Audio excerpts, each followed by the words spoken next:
سلیشیا کی ایک رہنما علامت ہے جو عام طور پر ایسے کیسوں میں ملتی ہے اور سلیشیا کی طرف معالج کی رہنمائی کرتی ہے۔ سلیشیا کی جلد ہمیشہ ناتندرست ہوتی ہے اور ہر چھوٹی چوٹ زخم بن جاتی ہے۔ سلیشیا کے ہاتھ اور خاص طور پر پاؤں پر پسینہ ہوتا ہے اور یہ پسینہ بہت زیادہ بدبودار ہوتا ہے، اور اس پسینے کے علاوہ سلیشیا میں سر میں پسینہ آتا ہے اور یہ بھی بہت ہی بدبودار ہوتا ہے۔ سلیشیا ان بچوں کے لیے ایک مفید ترین دوا ہے جن کی ہڈیاں ٹیڑھی ہو چکی ہوں یا جن کی ہڈیوں کی نشو و نما میں کمی ہو۔ ایسے بچوں کے سر بڑے ہوتے ہیں، تالو کی ہڈیاں نہیں ملتی اور سر میں پسینہ زیادہ ہوتا ہے۔ ان کے سر کو ٹانگ کر رکھنا پڑتا ہے۔ نہ صرف سر ہی کی یہ حالت ہوتی ہے بلکہ ان کے شکم ابھرے ہوئے ہوتے ہیں، ٹخنے کمزور ہوتے ہیں اور یہی وجہ ہے کہ وہ دیر میں چلنا سیکھتے ہیں۔ کا بچہ دیکھنے میں قدرتی بچہ ہوتا ہے سوائے اس کے کہ اس کے شکم بڑا ہوتا ہے۔ شکم کا یہ بڑاؤ شکم کے غدودوں کے نقص کی وجہ سے ہوتا ہے۔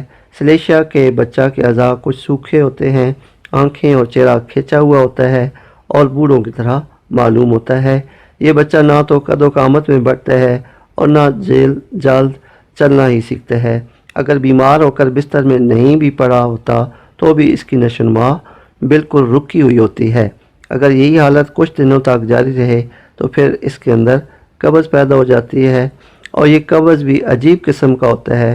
بچہ پاخانہ کے لیے زور لگاتا ہے اور پاخانہ کا کچھ حصہ باہر کو نکل آتا ہے مگر پھر دوبارہ اوپر چڑھ جاتا ہے۔ ایسا معلوم ہوتا ہے کہ مبرز میں نکالنے کی طاقت ہی زائل ہو چکی ہے۔ سلیشیا کے مریض بچے خنازیری مزاج کے ہوتے ہیں جو دانت نکلنے کے زمانے میں کیڑوں کی تکالیف سے تکلیف اٹھاتے ہیں۔ سلیشیا کے مریض پتھر میں کام کرنے والے یا چٹانوں کو کاٹنے والے ہوتے ہیں اور ایسے مریض ہمیشہ سینہ کی تکالیف میں مبتلا رہتے ہیں اور ان کے اندر طاقت کی بہت کمی ہوتی ہے۔ سلیشیا کے اندر ایک خاص دماغی علامت پائی جاتی ہے جو نہایت عجیب و غریب ہے۔ وہ یہ ہے کہ مریض کو ہر وقت پنوں اور سوئیوں کا خدشہ لگا رہتا ہے اور وہ ان سے ڈرتا ہے، ان کی تلاش کرتا ہے اور ان کو گن گن کر رکھتا ہے۔ یہ ایک ایسی علامت ہے جس سے رہنمائی حاصل کر کے کتنے ہی پاگل پان کے مریضوں کو اس دوا سے تندرست کیا گیا۔ دماغی علامات کا تعلق عموماً چاند کے کٹنے بڑھنے سے ہوتا ہے، چنانچہ دوران نیند چل دینا اور مرگی کے نئے اور پرانے چاند میں بڑھنے کا پتہ دیتا ہے۔ سلیشیا کے مریض میں حرارت عزیزی کی یا حرارت حیات کی کمی ہوتی ہے، چنانچہ بہت سخت محنت اور سخت گرمی میں بھی اسے سردی محسوس ہوتی ہے اور گرمی کے موسم میں بھی وہ بہت گرم کپڑے اور ٹوپی اوڑھ کر رکھتا ہے۔ سلیشیا اور امراض نسواں۔ سلیشیا میں دو حیضوں کے درمیان خون کا سیلان ہوتا ہے۔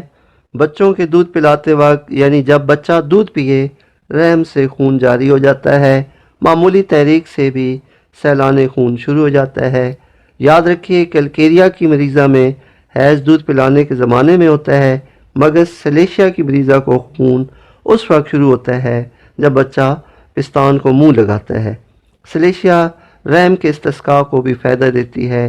جب رحم سے پانی کی سی رطوبت زیادہ مقدار میں بہے، بعض اوقات یہ دیکھا گیا ہے کہ رحم کی ایک یا دوسری جانب گومڑ یعنی رسولی ہوتی ہے اور وہ آہستہ آہستہ بڑھتا ہے اور اچانک کسی وقت اس سے پانی، خون یا دیگر رطوبت پر نالے کی طرح بہتی ہے اور گومڑ ہموار ہو جاتا ہے مگر بہت جلد دوبارہ بڑھ جاتا ہے اور اسی قسم کی رطوبت سے پھر جاری ہو جاتی ہے۔ ان حالتوں کو رحم کا استسقاء کہا جاتا ہے اور انہی حالتوں میں سلیشیا بہت زبردست اثر دکھاتی ہے۔ سلیشیا اور اوورین سسٹ۔ بعض وقت مہینوں تک حیض نہیں ہوتا اور بعض وقت حیض کی کمی ہوتی ہے۔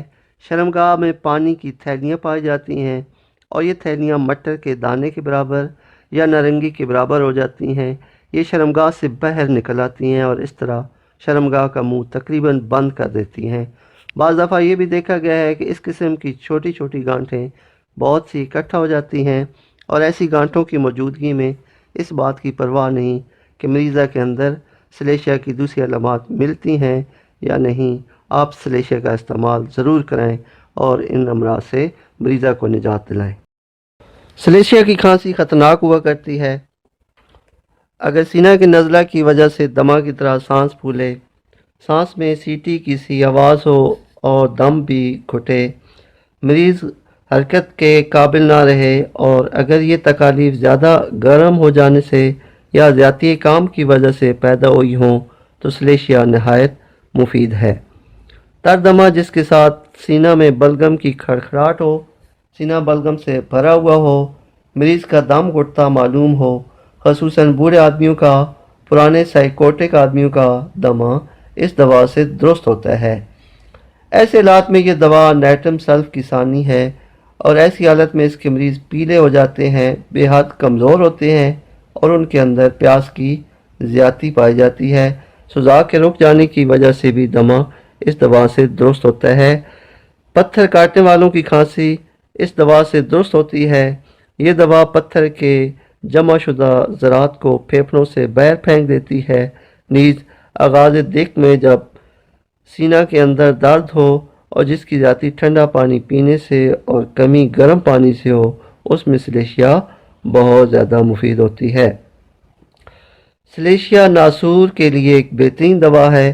ایسے ناسور جن میں مواد پتلا اور بدبودار ہوتا ہے اور اکثر اس میں خون ملا ہوتا ہے اور بعض اوقات پنیر کے چھوٹے چھوٹے ٹکڑے بھی دکھائی دیتے ہیں، اس ناسور کو گرم اشیاء لگانے سے یا سینکنے سے آرام ہوتا ہے اور سردی سے تکلیف بڑھتی ہے۔ تو ناظرین، یہ تھیں وہ اہم علامات جو میں نے آپ کے ساتھ اس ویڈیو کے ذریعے شیئر کی۔ تو جانے سے پہلے میرے چینل کو لائک اور سبسکرائب ضرور کر دیں تاکہ آپ کو ایسی معلوماتی ویڈیو ملتی رہیں۔